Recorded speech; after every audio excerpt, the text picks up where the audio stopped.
Stephanie. And I'm Allison. And this is Nerd of the Week, a randomly generated fandom podcast. Hey Allison, should we ask the generator what our word of the week is to remind everyone? Oh yes. Yoo-hoo, generator! What is our word? Yoo-hoo! Big summer blowout! All right, generator, we're sorry. What is the word? The word of the week is clock. Alright, thanks, generator. Alright, so clock is a noun, and it is a mechanical or electrical device for measuring time, indicating hours, minutes, and sometimes seconds, typically by hands or on a round dial or displayed figures. Fancy time machine. Displayed figures. Displayed figures is what Google tells me. And I guess that's technically true for like a clock with like a digital clock because it displays numbers. I don't know why it wouldn't say just displayed numbers, but figures is fine, I guess. Yeah. Who am I to question the wisdom of Google? And The all-powerful Google. The all-powerful knowing Google. You go first. I do. So for clock, the topic I'm talking about is The Legend of Zelda: Majora's Mask. Now, have you ever played Legend of Zelda games? Again, it's a no for me on that, but I have watched some people play some Zelda. Okay, so you have a little bit of familiarity. A little bit. Yes, a little bit. So you know Zelda is actually the girl, and Link is the main character who you play as. Right. So Majora's Mask is the sixth iteration of the Legend of Zelda games. Was released in 2000 and is a direct sequel to The Legend of Zelda Ocarina of Time. It's really neat in that it was the second game to use 3D graphics as opposed to the 2D that the games beforehand had done, Ocarina of Time being the first. The reason I'm not talking about Ocarina of Time is I have not played it. Don't at me. But it literally says time in the name, which would make you think clock. Yeah, so there's a town in Majora's Mask called Clock Town, and so that's how I got to here. And I haven't played Ocarina of Time. I'm aware of it. I know the story behind it. I've seen it, but Majora's Mask was actually the first Zelda game that I played forever ago. I didn't play it on the N64, the OG. I played it on the GameCube when it got re-released a couple years later. Because didn't have an N64, I had a GameCube. Mm-hmm. And it is, it takes place about 2 months after Ocarina of Time. Only 2 months. That's quite quick for only 2 months. Sequel. This game's really cool. So the game itself, some neat trivia is that it was made in just under a year. Which, for comparison, Ocarina of Time took about 3 years, and most video games nowadays take anywhere from like 3 to 5 years to make because they're huge undertakings. And there was a game, I believe it was called something like Ocarina of Time, like for re-release on the Nintendo 64 DD that never came out, and so they were like trying to figure out what to do. And the lead designer, Eiji Aonuma. I'm probably saying that wrong. He was not feeling development for the reboot and was like secretly making other dungeons and like puzzles and stuff for a different game, which ended up becoming Majora's Mask. So he went to lead designer, basically video game god, Miyamoto, who's made things like Legend of Zelda, Mario, Donkey Kong, Star Fox, Pikmin, like everything that Nintendo's known for. And he's like, hey, can I make this instead? And Miyamoto, probably in like a kind of a jerk move, was like, yeah, but you have to do it in a year. And he was like, okay. So, and he had become friends or had talked to another game developer, Yoshiaki, and they made this game in just like that short of time. They reused a bunch of assets from Ocarina of Time, and I believe from a different game that Yoshiaki was in the works with. So they had a bunch of assets that they could use for this game. So it's kind of neat in that it was like an underdog comeback kid story, and it was really well received when it came out. The game starts, Link is riding through the woods on Epona, which is his horse, which, sidebar, I always renamed Davina when I could. Why? Because Twilight Princess I was playing, and you could name your horse, and I was like, oh, that's cool, so I named him Dave. And then we were like 4 seconds into the cutscene, my brother and I were watching the cutscene, and they said the horse was a girl, and I was like, crap, the horse can't be named Dave if he's a girl. So then I reset the whole game and named him Davina. And then so anytime I've played Legend of Zelda, the horse is named Davina when I'm allowed to name the horse. Great. So that bit of Stephanie trivia aside, Link is riding through the woods in Hyrule looking for someone, and like for years no one knew why Link was riding through the woods all like fast and crazy. Turns out he was looking for Navi, who is this little fairy friend who, from the Ocarina of Time and some other games, he's the little guy that goes like, hey, listen, and gives you hints and helpful, sometimes annoying advice for the game. But he was a good friend of Link, and Link was looking for him because he had buggered off after the events of the first game. And while we're running through the woods, Link falls off of Epona and runs into the Skull Kid, who is an imp who had messed with the happy... oh god, what was his name? The happy mask salesman. Uh-oh. And had like... Yeah, the happy mask salesman. The Skull Kid and his friends had like found him and stolen this mask, Majora's Mask, which was possessed by an evil demon spirit thing. And then he put the mask on, which is like rule number 1 of do not do. If you have a mask possessed by an evil spirit, you should not put it on your face. But Skull Kid doesn't know these rules. No awareness of story beats, and put it on. And then they end up teleporting Link into a different reality, so like a parallel world to Hyrule, which is named Termina. And so Link shows up in Clocktown, which is the first city in Termina that you can interact with. And there's this big clock tower, and that's your first kind of fight with Skull Kid. And he then like buggers off like, haha, I've created this world and you're screwed now because reasons, and I'm evil. And then you find out that this world, that I think the lore is that Skull Kid kind of willed this world into existence, and then through more and more pranks and being kind of a jerk, because like Skull Kid wasn't inherently evil at the beginning of everything. He was just like that trickster-y character, but then like slowly descending into actual evil. So that ends up making it so that the moon is gonna crash into Termina in 3 days. Oh no. The very so you have 3 days ending for Termina. Sorry. You know, that's probably why it's called that. I never put that together. Well, who knows if that's right or not? It would make sense. Anyway, so you have 3 days to make that not happen.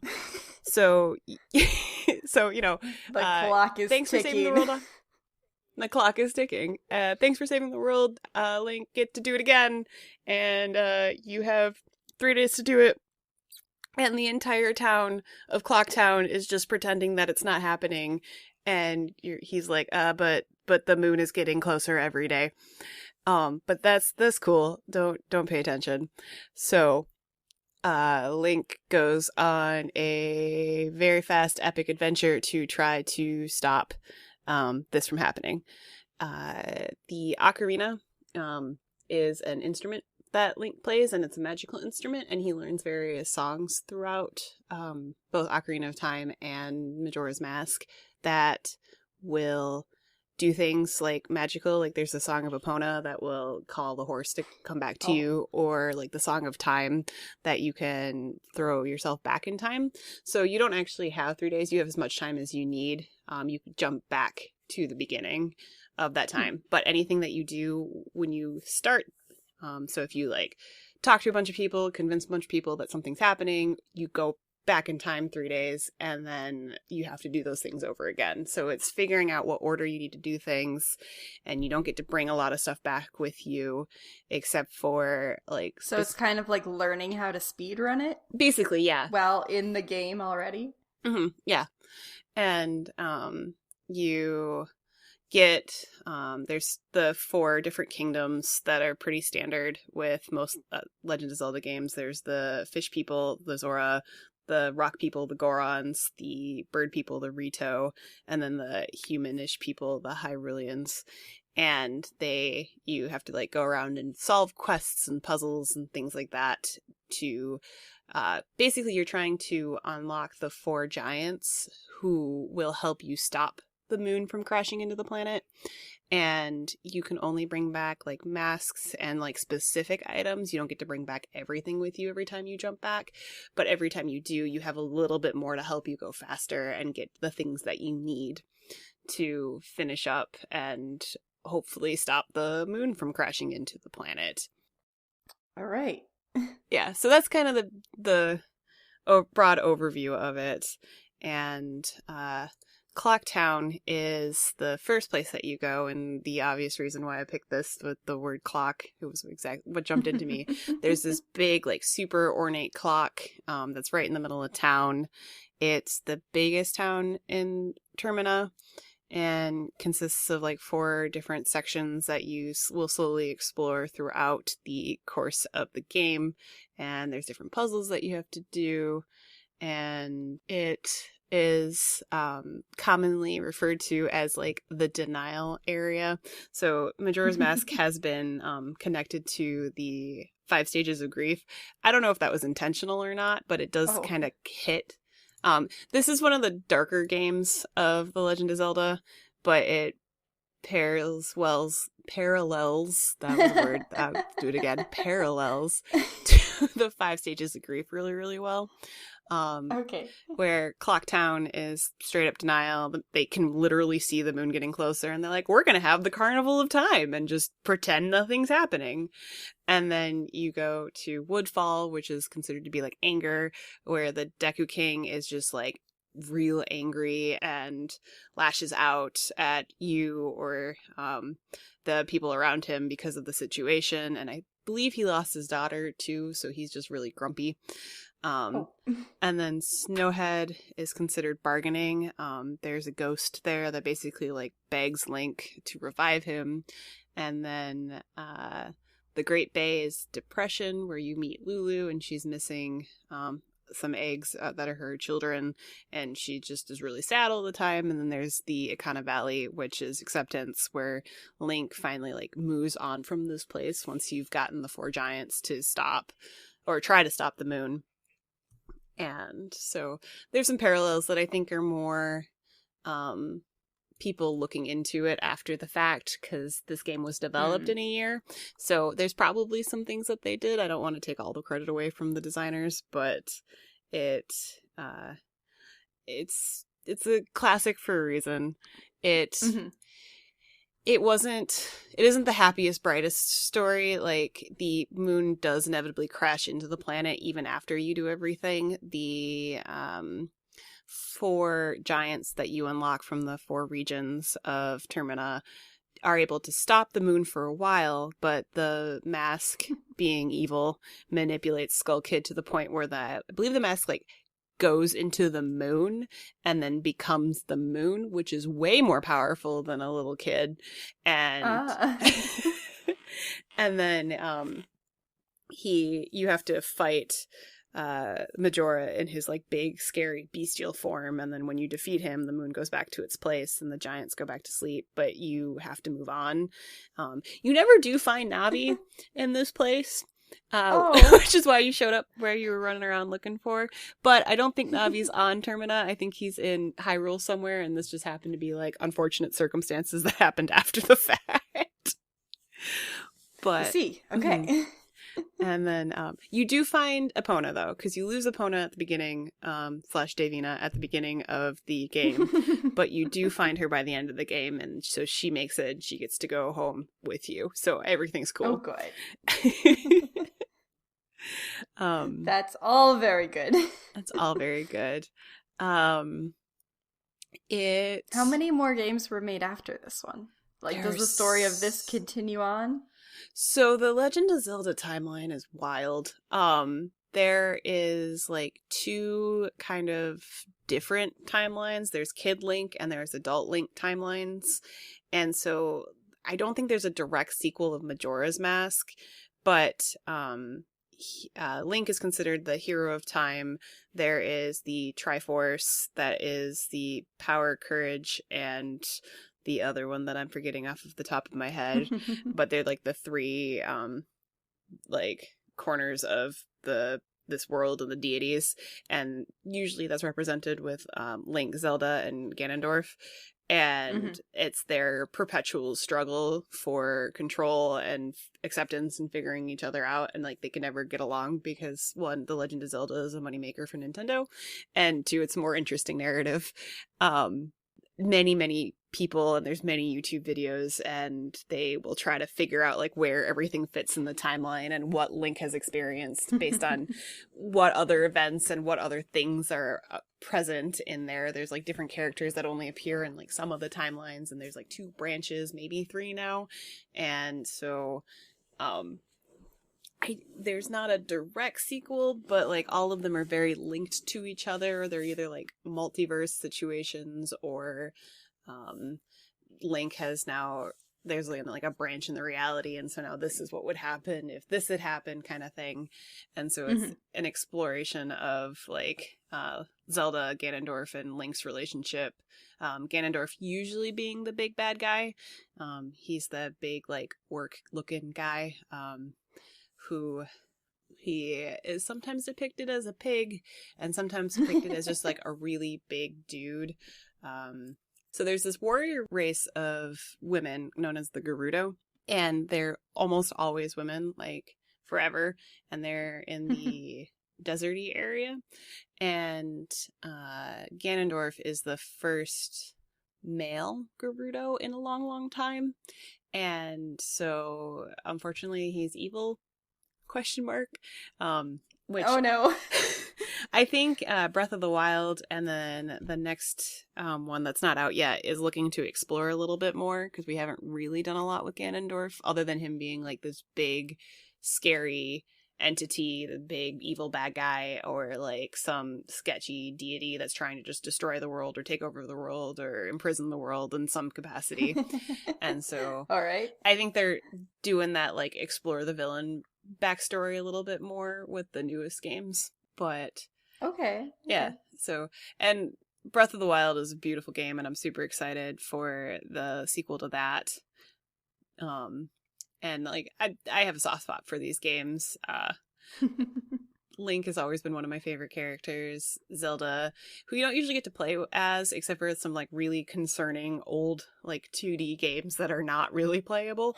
But she's always a really cool character. She's always like doing something, and is like strong female lead character, which has always been really fun and nice. And I always love the gifs and the memes of like, well, what if Zelda was a girl? And you're like, no, well, she is. If you would know the source material, she actually is a girl, but it's fine. Everything's fine. Everything's fine. So very long tangent for the timeline is insane, and if you want to commit like an hour to some wild YouTube videos, I would recommend it, because you're going to just be more confused by the end of it, but it's fine. Oh no. The connection makes sense. It's the race against the clock in Clock Town, and then I think the final confrontation right before you like fight on the moon ends in the clock tower. So like there's clocks and time is like a major theme of the game. which kind of fits with the fact that they only had a freaking year to make it, so that's cool. Yeah, they were also up against the clock. Dun dun dun. Got some trivia? I do. So, random fun fact that I learned that I couldn't figure out how to ask a question is the 3 days that you play as, like the 3 days, takes 56 minutes in game. So, like, and the actual game, if like you do it right, you could actually beat in something crazy like 17 minutes if you hit specific points really fast. Oh, nice. Okay. Watching speedrunners play games is wild. The original design, they were trying to do 7 days, but they found that it was a little bit too long. But the game designers liked the like 7 days to catch a crook kind of feelings of like the old film noirs and stuff. So that's what they were trying to fit it into. And like Skull Kid was like the cook you were trying to catch, but they ended up shortening it to 3 days. Okay, cool. But I have 2 questions for you. All right. Question 1 is Gorons are the race of rock people, and they are famous for playing what instrument? Is it the banjo, the guitar, the bongos, or the triangle? I feel like bongos would work well with rock people. Mm-hmm. Yep. Yeah? Yeah. Nice. They have bongos in like all of the cities. And they got put in because the game designer loves the bongos. And he was like, some race just needs to have bongos in their game. And so like the Gorons are very well known for their bongo playing. Okay. Cool. Question 2. The Happy Mask Salesman is the one who the Skull Kid stole Majora's mask from. What Easter egg mask does he have on his cart? Is it the mask of Navi, who Link is looking for this whole time? Is it a Mario mask? Is it a mask of Princess Zelda? Or is it a mask of the game developer Miyamoto? I feel like it would be more fun if it's something that's not already in the game. So I want it to be Mario. You are right. There is a Mario mask. He's got like the Legend of Zelda salesmen and people who peddle goods always have these like ridiculously large backpacks that are just filled with stuff. And when he turns around, there's a mask on kind of like the left-hand side of Mario. And I always appreciate Easter eggs like that. I think they're fun. So I have a quote for you. All right, I'm ready. So it goes, "Oh, that clock, old killjoy, I hear you. Come on, get up, you say. Time to start another day. Even he orders me around." Huh. Do you know it? That sounds really familiar. I'm going to think about it, but Here, maybe if I try and say it with a slightly different voice. I'll try and say it exactly how it's said in its source material. All right. "Oh, that clock." I don't know if that was closer or not.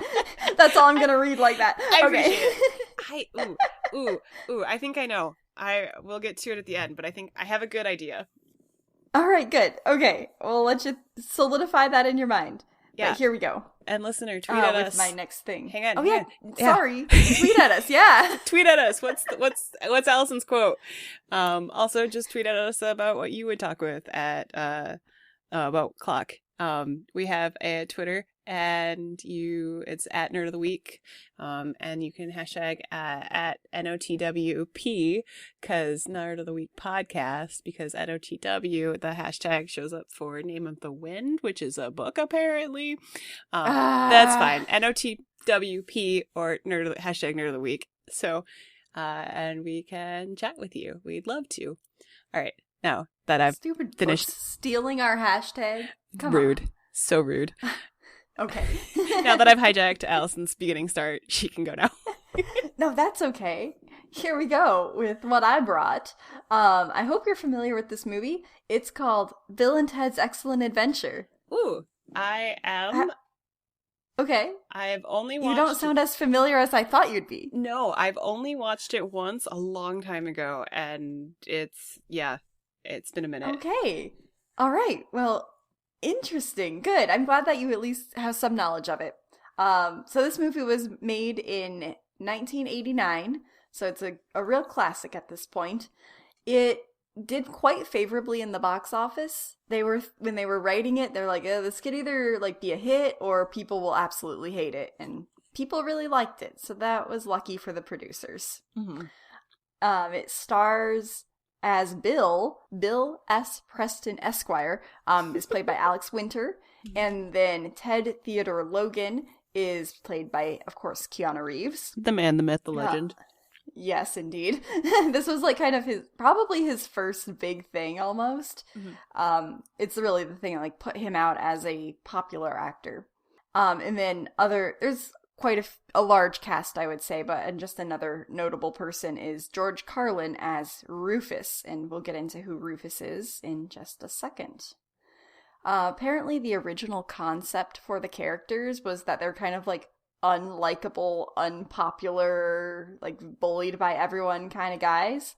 Mm-hmm. But then with the casting choices with Alex Winter and Keanu Reeves, that kind of like totally changed the image and like kind of changed the script a little bit as well. Because they're like cool swag guys. They're just not very smart. And then also the language that they use throughout the script is like supposed to be kind of paradoxical to what they're supposed to be portraying. Like they're supposed to not be very intelligent guys. But then their language is like really flowery and eloquent, and they use all these big words, potentially a little incorrectly sometimes, but they say things like, "That's bodacious, man." And it's just like very silly and very stylized, but definitely intentionally so. So going right down into the plot here, it starts off with Bill and Ted are going to fail their history class. And their only chance to save their grade is with this big final project of the year. And a quote from Bill says, "We are about to fail most egregiously." That me every time I was taking an exam. Right? Totally like that. So that's kind of bad for them. They're about to fail. But what's more concerning is actually the fate of the future human civilization. Mm-hmm. So we also learn, apparently, in the future, in 2688, humanity has been actually built around the music of the band Wild Stallions, which is the garage band that Bill and Ted formed. However, if they fail history, Ted is going to be sent away to military camp by his father, which then breaks up the band, and therefore the future of civilization is ruined. So that's when Rufus, who's a guy from the future, is sent into the past to San Dimas, California, to give Bill and Ted a time machine so that they can finish their project. So he comes out with, "Greetings, my excellent friends." And Bill and Ted, they've been like mulling around in front of the Circle K trying to figure out their project, but they're just like asking each other history questions that neither of them knows, and they're obviously gonna fail. And so Rufus steps out of the time machine with, "Greetings, my excellent friends," and they go, "Do you know when the Mongols ruled China?" Rufus says, "I don't know. Why don't we ask them ourselves?" Which is great, and they're all confused. Also, the time machine is a phone booth, which apparently has no connection or reference to Doctor Who. The writers actually have said something like, "We were so clueless, we didn't know anything about the show Doctor Who when we wrote it. It's purely coincidental." So I guess it's just like something in everybody's mind that, a phone booth would be a great time machine. So I mean, that's the story behind that. That's valid. Superman goes in there to change clothes. Like, time, I could see it. Yeah. So anyway, the boys are kind of like, "Whoa, this is impossible." But then another time machine kind of splashes down, and out of it steps Bill and Ted. The current Bill and Ted are now talking to future Bill and Ted, and they're like, "You gotta believe this guy Rufus, he knows what he's talking about." And so they believe themselves, and then as future Bill and Ted are leaving, as their like farewell greeting, they say, "Give my love to the princesses." And they're like, "Who? You'll see." Which that will come up later in my summary here. All right. Then Ted also says, "Hey Ted, don't forget to wind your watch." So there we go. That's how I'm connecting it with our word. It's not technically a clock, but it's a watch, which is a mini clock. It is a so clock. There we go. Also, time travel. That's clock adjacent. I totally see how you got here. Yes. So yeah, that's how we brought it today. But going on with our plot, the boys agree to go with Rufus, so he ushers them into the time machine and shows them how it works. And their first jaunt is to revolutionary France, and they steal Napoleon and bring him back to San Dimas. It was kind of an accident that they bring him back. He, grabbed onto the time machine and, came with them, and then they realized he was there. But then that gives them a great idea. They're like, well, what if we just got all these historical figures and asked them what they thought about the present San Dimas? It's never really explained what their final project is, but kind of what I gather from what they end up doing is you're supposed to research a historical figure and based on what they did and what their actions were in the past, how they would view the current state of things. But that's never actually stated. Okay. I guess that's too mundane for the writing. Conjecture. Got it. Yeah. So anyway, they bring back Napoleon. He only speaks French, but he's pretty interested in, all the modern California things that he's seen. And they leave Ted's younger brother, who's 10, to babysit him. Oh yeah, great idea. Throughout the rest of the film, he gets up into mischief at the water park and a bowling alley, and there's this ice cream eating challenge where they bring out 2 gallons of ice cream, and you're supposed to share it with your entire table, but he finishes the whole thing by himself and gets mad when anyone else tries to eat some of it. So that's just kind of part of the shenanigans of Napoleon, a little B-side story for us. Apparently in the original script, it was written that they were going to go to Nazi Germany and accidentally bring back Hitler instead, but then everyone immediately realized how problematic that was. And they said, no, we'll take it back further and get Napoleon instead, a slightly less problematic historic figure. That makes sense. Yes, yeah, absolutely. So, anyway, they go on their way to collect more historical figures and have them say what they think about San Dimas. So the first friend they collect is Billy the Kid from the Old West, and then they go back to ancient Greece and they get Socrates. Socrates. Yeah, they're not entirely sure how to pronounce it in the movie. But anyway, Billy the Kid and Socrates, they're good guys, and it kind of reminds me of the vibe in Night at the Museum with the little mini figurines Jedediah and Octavius. Oh, yeah. I don't know if you've ever seen Night at the Museum. I love that movie. Yeah, kind of reminds me of that a little bit. Then they continue on to medieval England, and this is where they meet the princesses that had been previously mentioned. So it's these 2 beautiful princesses, and Bill and Ted are like, oh, I love you at first sight, my beautiful damsels. And then Bill and Ted are kind of going through the castle. They come across some suits of armor that they dress up in just for fun. And Ted accidentally falls down a flight of stairs. And then as Bill is rushing after him, it appears that he is stabbed through the heart by a guard. And Bill rushes down after the guard leaves and describes it as a bogus, heinous, and most non-triumphant. But then it turns out that Ted is fine. He fell out of the armor as he was rolling down the stairs. So no one was stabbed for real. That's good. That's important. However, the guards were spurred on by this incident to go search the castle because there may be more of what we're not sure. More people, I guess. That shouldn't be there, but whatever. And eventually they do find Bill and Ted, and there's this huge kind of little scuffle thing, and it actually breaks the time machine antenna just a little bit, but it still functions. They're unable to take the princesses with them at this time, but they realize they should go back and get them at some point. Later on that as well. Okay. Because of the broken time machine, it misfunctions just a little bit, and they actually end up putting themselves into the future, so they get back to Rufus's time, actually, to 2688.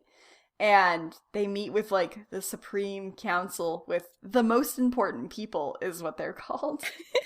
And they're all greeted with the signature Wild Stallions move, which is, a strumming of an air guitar.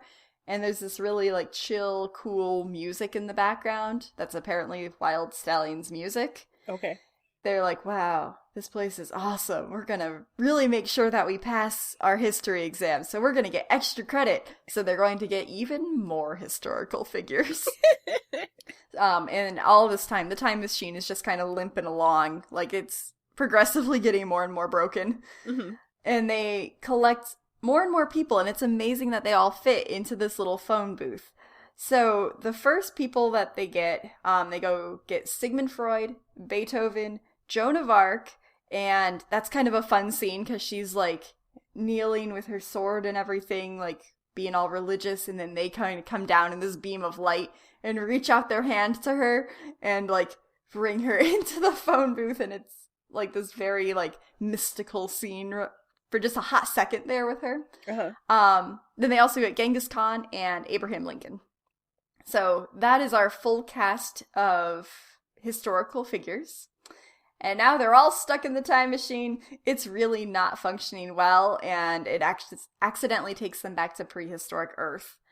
They realize that the antenna has basically fallen off. They just have to like put it back on and everything will be fine. Mm-hmm. And so they pass out gum to everybody, and they're all sitting there just like in prehistoric Earth chewing the gum. And then they all pass it back to Bill and Ted, which is gross. It's this huge wad of gum, and it's just like, ew. No. Yuck. I hate it. But they stick the antenna back on, and it functions fine. They're able to get back to the future. All right, well. Which is not the movie we're talking about. And anyway, they first go back to the night when they first met Rufus, which they then replay that scene that they had with themselves where they tell each other to trust Rufus and remind themselves to wind their watch. So everything works out there. It's all coming back full circle. They're not breaking time exactly. Uh-huh. But you're not supposed to meet yourself when you time travel. I guess that doesn't apply here. I feel like there's like a intellect level that you have to meet criteria. So Bill and Ted are below it, so they're fine. And they're like, oh yeah, righteous, because they can't think of time paradoxes, so they don't stress themselves out. Oh, that's true. That's true. And also, they never create a time paradox because they say, remember to do the thing that you're already going to be doing. Right. So it's like they're not creating the time paradox. They're trying to make sure that one doesn't happen by just kind of being idiots to begin with. So anyway, they've now made it to the day of the presentation, but of course Napoleon is missing because the little brother lost him. Oh man, little brother. So they have to go find him, and they had this great idea to take the rest of the historical figures to the mall while they search for him, but it's a great way for them to experience the current state of San Dimas so that they'll be prepared for the presentation.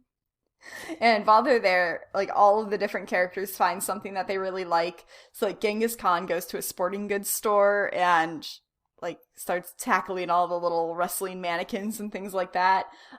Joan of Arc takes over an aerobics class, and Beethoven finds a music store and starts jamming on the electric keyboards. And because of all this commotion that they've caused, the historical figures are all arrested by Captain Logan, who happens to be Ted's dad. Oh, man. So now they found Napoleon, but they also have to break everyone else out of jail. But luckily they have the time machine. So sometime after the presentation, they don't show this in the movie, but Bill and Ted have to, like, use the time machine to go back and set up some traps and, like, take General Logan's key or Captain Logan's keys so that they'll have them later. And they have to remind themselves to do all these things in the present. Mm-hmm. But it all works out okay. So they're able to get everybody out of jail and take them all to the high school, where they bring everybody out one by one, and it's like this world tour style, like, rock and roll show, but it's a history presentation. And there's, like, lights and spoke machines, and it's epic. And it's like, how did they get all this stuff? You know, that would have made history class way more interesting. Oh, yeah, of course. But it's just, like, amazing, a huge show, and everybody loves it. They, of course, pass with flying colors, so Ted does not have to go off to military camp, and they can form wild stallions. So we see Rufus one more time. He's actually gone back to get the princesses from medieval England. He saved them right before they were going to be married off to some old, ugly guys. Oh no. And he also gave them a credit card and sent them to the mall as well. So they're all like fancy in all of their late 80s glory of the mall. And of course, they're going to fall in love with Bill and Ted, but then they're all also in the band. The problem is none of them actually play instruments, not even Bill and Ted.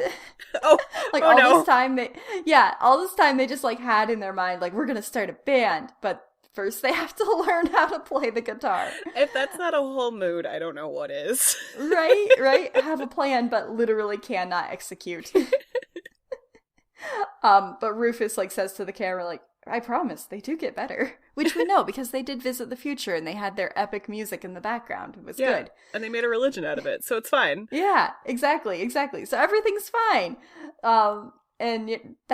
That's basically the end. We don't ever show the historic figures like going back to their times, but I'm assuming that Rufus takes them back or something. Mm-hmm. And yeah, that's how that all works.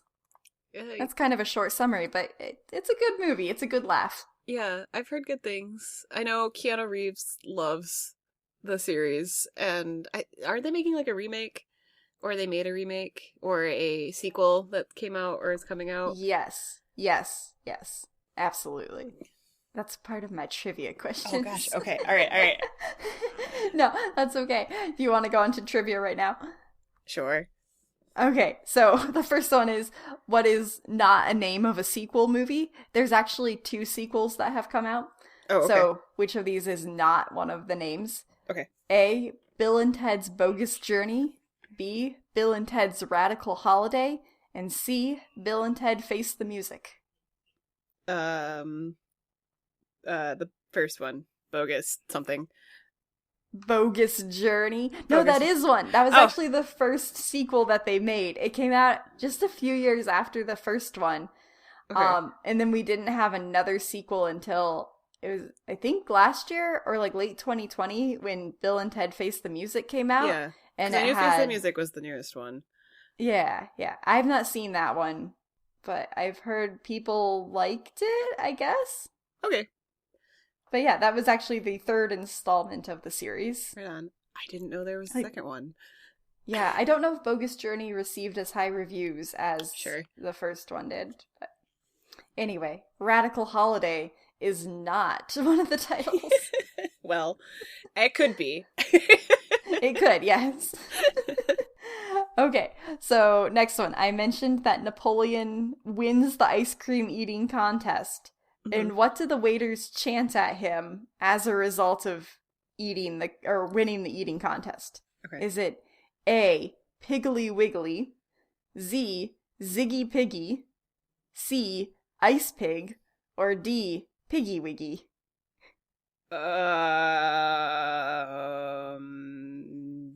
Ziggy Piggy. Yeah! Is it? Okay. It is. They go, Ziggy Piggy, Ziggy Piggy.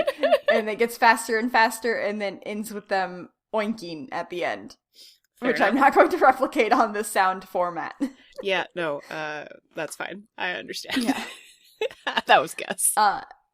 And then I have a bonus question that's not technically from the movie. That's fine. Are you down for it? I'm down for it. All right, it's, when did the Mongols rule China? Oh. Valid. Do you want me to give you dates? I need hints. I need dates. Okay.